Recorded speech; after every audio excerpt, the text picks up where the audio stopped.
Hello everyone, this is AmberAnkNA here. Welcome to my channel. Well, I play a variety of games and do narrations for fanfics. I'm really hoping you enjoy my content. If you do, make sure to comment below, leave a like, and subscribe with the notifications on.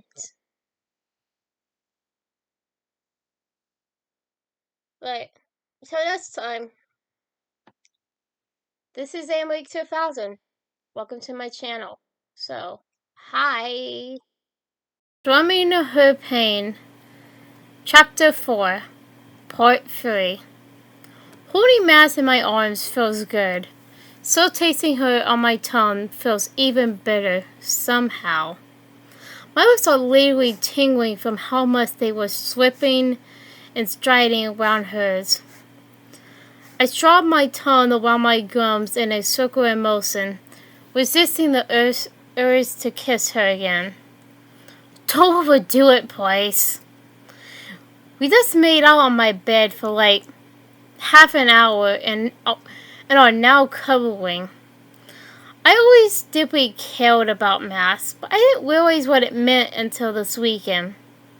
After we played it together when we were kids, I would always hate being away from her. I dreaded when the time came for her to head back home, much like I'm feeling now. I just assumed that it was how it felt for best friends when they were apart. Now, it's clear as shit she has always been much more than that. She's my person. I can't believe it took us being apart for a year for me to figure that out. 'Cause I'm the groupie one now. We talked a lot. Like, a lot.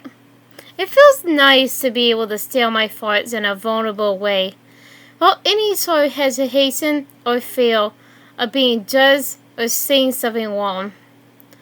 Mass talks about being a photographer one day, and I encouraged her, even if I do call her a nerd for it. She knows I'm only teasing. She used to watch Dad take photos and drool over his camera. She's shy and reserved most of the time, which I recently learned means she's most likely an introvert. But when she gets on a roll, she talks a mile a minute. Mass is going to be an amazing photographer one day. I just know it. What do you want to be, Chloe? She asked, catching me off guard.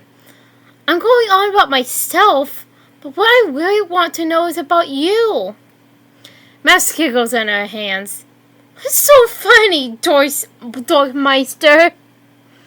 Well, I didn't want to bring anything about that day during this weekend. She shrugs.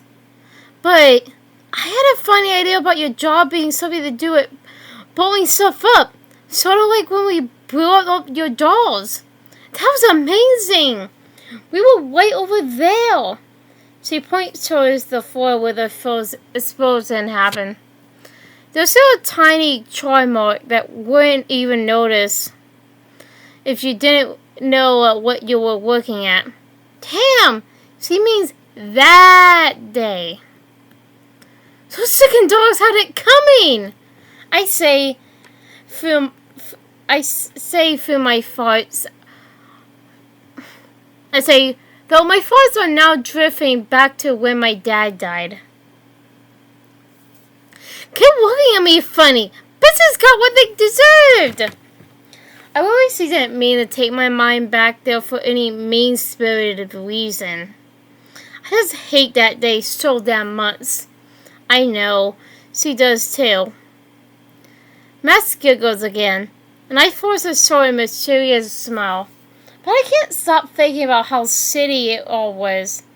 How my childhood world was forever changed in a single moment. Fuck. Talking about my past with Elliot seemed to open things up between me and Mass. Maybe we should talk through this as well.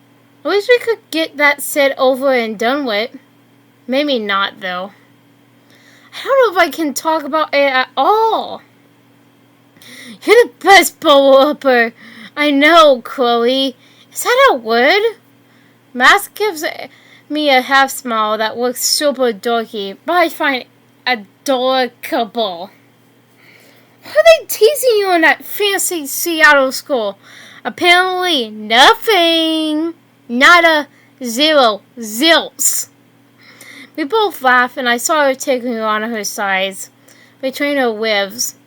For one, I think it's so cute hearing her laugh. For another, this will delay having to talk about the worst day of my fucking life. And maybe I just want to punish her. Only a little bit. Chloe, no! Too bad, Lawn Master Server. You're unfortunately in Bluebell's courses. The Catman is in control now, you know. Chloe plays a tuck far away. Oh no! She shrums as she laughs. I'm gonna pee on myself! Stop! Not happening! I see as she wiggles around, controlling her body to try to and get away. Either this or you'll walk the plank, Van Weber. My private accent could certainly use some work. It's been a while since I used it. That's it! Mask busters, kicking her legs in a spinning motion.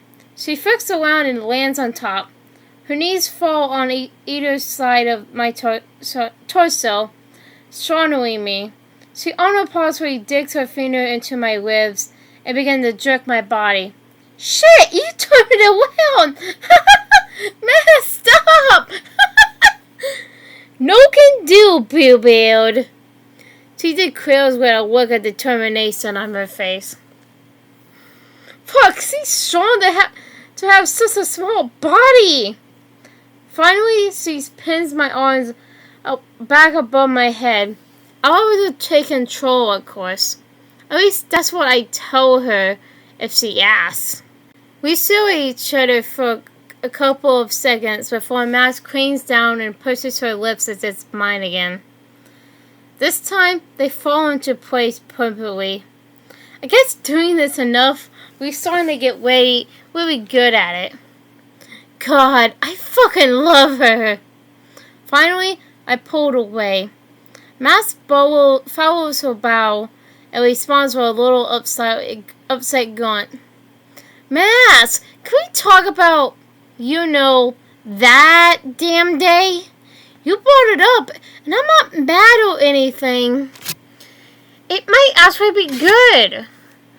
I just want to get the bullshit behind us so there's nothing lingering, This is gonna be hard. We sit around and face one another in the bed. Master's leg is bent inward with her knee and thigh still slightly on top of me. She nods. Yeah, that makes a lot of sense. Let's go to the lighthouse first. We can talk there, if that's okay with you. She gives me those irresistible puppy dog eyes that she must know helps her get her way with me. It works every time. Yeah, Mass. Sure, of course. Gotta make the most of the weekend, wait. Then it hits me again. That fucking city knows that this is only temporary. Is he really going back to Seattle after this? Does he want to go back? How will that work for us? I take away the negative thoughts so they don't cloud my mind. If I think about the bad stuff for too long, I'll forget to live in the moment. I learned that state recently. Maybe some of the things Mom says are actually sinking in. Mass is making me tap into a side of myself I didn't know existed. Or maybe I forgot existed. I just feel like a better person when she's around. Like I have a purpose for staying on Akira Bay. I fantasize about running away the past year more times than I can kill the count. Maybe I move there with her. Would she want that? Would her parents care?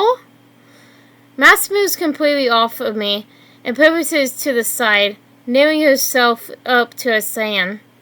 She reaches out her hand and helps me to my feet.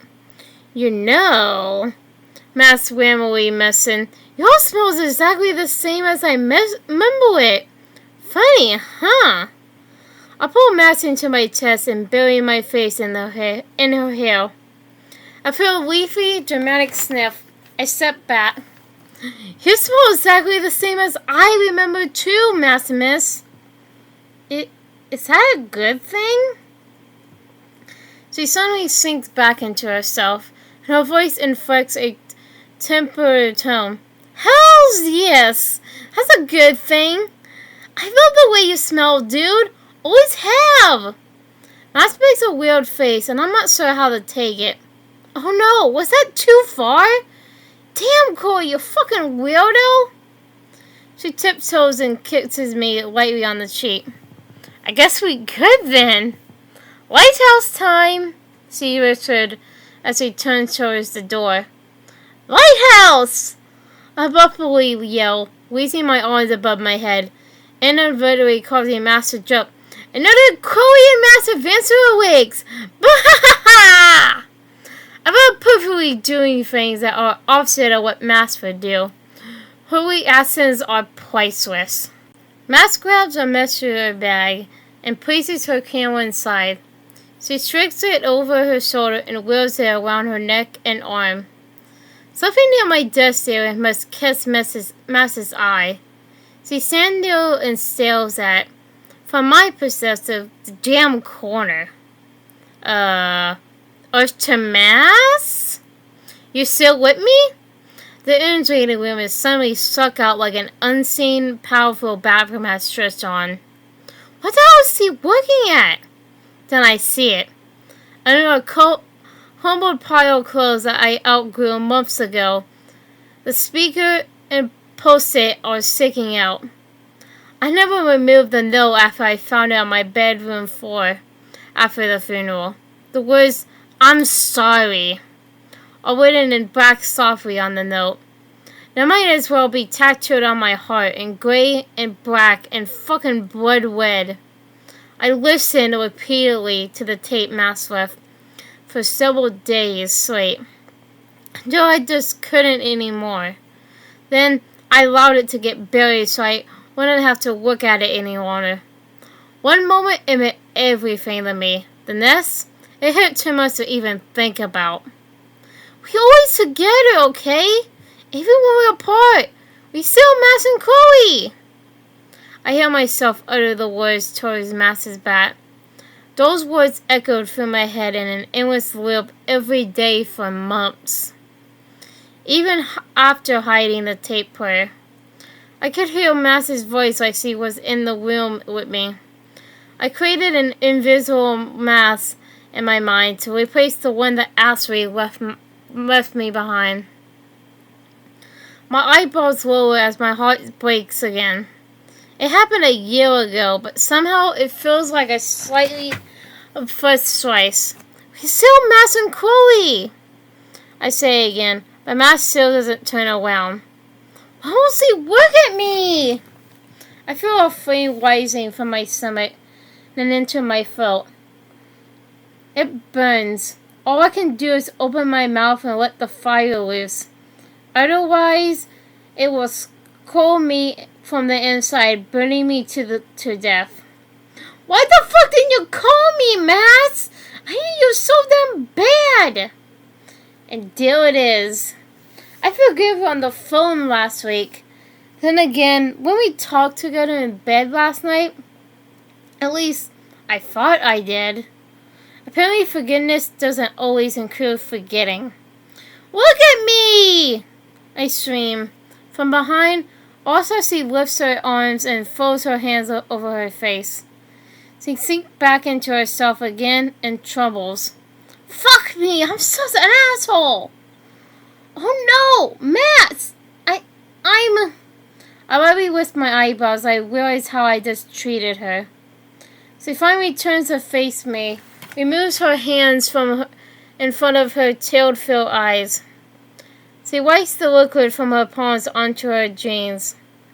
She looks both angry and sad, remorseful and hurt, furious and grief-stricken. Damn it! What have I done? She didn't deserve that! My breathing shudders. I gaze into her bloodshot eyes as she stares back at me. My mind wheels and spins uncontrollably as I desperately search for a combination of words to help me take it all back. But I can't even find one stupid word to say. I'm sure I look foolish as my lips curve, cool and move with whispers of nonsensical words. To tell you sorry, idiot! Maybe. Matt starts. She clears her throat, then continues. Maybe this was a mistake. She spins around and runs into the bathroom. I hear the door lock. God damn it, Chloe, you fuck everything up! It feels almost like an out-of-body experience.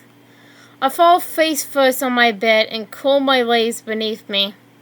It's like Dad died again, and I'm quickly losing my grip. The stinging behind my eyes finally releases. Tears extend down my face and into my pillow. Fuck! I scream. Fuck! Fuck! Fuck! Like a silenced bullet pressing through the inwards of a thick pillow. Not much of my yelling can be heard. Not that it matters anymore. Anyway. A minute ago, we were kissing in my bed. The world made sense for the first time in so long. Now I'm a sloppy mess, laying in the same spot where we were dreaming about our future, together. I fuck everything up like I always do. I cross at my chest, at my busted heart, clawing at the egg board beneath. I feel alone in an empty, darkened space. Shattered window pieces pepper the floor beneath my feet. I squat down and pick through the broken glass. The stars are whipping and slicing at my bloodied fingertips. But I can't stop. I know I need to quit, but I can't. I can't! I want something that needs to be fixed. Everything abruptly feels heavy. I'm tired. I close my eyes and my thoughts begin to loosen from the cohesive ideas into a janky, abstract caricatures of himself. When I widen my eyelids, I'm sitting on the couch. I smell bacon and eggs wafting through the air into the from the kitchen. I don't turn around immediately, but I can somehow tell it isn't Mom cooking. Ready to eat, sweetheart? Dad says, rounding the corner and heading in my direction. His head is bobbing to music in his head that only he can hear. Dad? My chest tightens and I swallow hard. Well, who else were you expecting? His voice seems bouncing. He seems happy. When our eyes meet, my breathing hisses. His cheek skin stretches into a smile, and I instantly mirror his accents. I jump to my feet and nearly pull the man down. When I swing my arms around his neck, he squeezes back, tenderly. Tears sting my eyes and stride out into his shoulder. Chloe? He speaks, confused and eclipsing his words. What's the matter, sweetheart? I miss you so much, Dad. How are you here? Then my mind shifts back to Mass. I move backwards and looks into Dad's eyes. Something isn't right. I guess, he begins. I'm here because you need me here. As much as I want to be around him, I know this can't be real. Sometimes you have to break a few eggs if you want to make an omelet. What does that mean? I sigh. You're cooking breakfast. Use your knowing, Chloe. I'm talking about Mass. Mass? You just have a little bit of baggage, right? Some periods between you that need knocking down. You don't get it, Dad. I stroll back to the couch and plop down. Dad follows but stands behind me. He places his hand on my shoulders and begins gently massaging in circles. He feels so real. Well, tell me, and maybe you can help me understand. I fucked everything up, Dad. Everything. I'm in love with my best friend, and I just pushed her away. I yelled at her for something she didn't even really do. I mean, she did, but not really. I see. So why do you think you west out at Colt Mass? I don't really know. She hurt me so bad, Dad. All she had to do was call or text. I know she was hurting too, but we could have been there for each other. We should have been there for each other. Dad grumbles again. Chloe, do you remember when you asked you could bring my camera upstairs to steal at Mass? She's been obsessing over my old Polaroid for years. Remember that? I nod. She loved me like a father, sweetheart, since you all were little girls. How many days was she at our house? Hundreds? If not 1,000? A couple thousand? She lost her dad the same day you did. Now she's super into photography. Wait, I wonder why. I know, Dad. It's just... I stop and think about his words in silence. If Max felt like she lost a father figure, and now she's super into one thing that she can control that reminds her of him, maybe in her heart she never actually left me. Fuck! That's $1 for the straw dog, Chloe. Dad smiles. The man moves around and stands in front of me. He reaches out his arms and helps me up. We stand face to face, not more than a foot between us. I don't know what to do, Dad. I worry or mess this up. Now I must think coming to see me was a damn mistake. Dad shake his head. No, Chloe, she loved you so much. Maybe you misunderstood her. What? I asked, not truly understanding what he means. Well, why don't you ask for it yourself? Suddenly, his face twists and burns away like smoky pearls winking out at his innocence. I hear a voice behind me. Chloe? It's Mass. I raised my head from my pillow and turned to face her. You're right. I have no excuse. My heart was broken, and I keep thinking I would call you tomorrow. The tomorrow came, and I thought I'd call you her tomorrow. Tomorrow came and went again. I felt so dumb. Like, maybe I would say something stupid and make you feel sad. I wanted to heal you. Or maybe heal with you. But I didn't even know how to heal myself. No, Mass, I say, finally putting my thoughts together. You lost a dad too. I know he meant a lot to you. It's just so hard for me. Even still. Mass is posted at the side of my bed and sits. I join her. Our shoulders and hips are touching. She reaches over and puts her hand in mine. Our fingers and slippery zip together. We rest them in my lap. I never meant to imply it was a mistake coming here. It was the best decision I have ever made in my life, Chloe Price. I thought it might have been a mistake talking about that day. Like you said, though, we need to get the bullshit behind us. Max lays her head on my shoulder and lay my head on top of hers. We stayed like that for a few minutes, and I could feel the hurt we both experienced drifting away. So, I finally say, Did we just have our first fight? Max giggles, and I hear her laughter again. We fought 1,000 times as little girls, Chloe. That was hardly the first.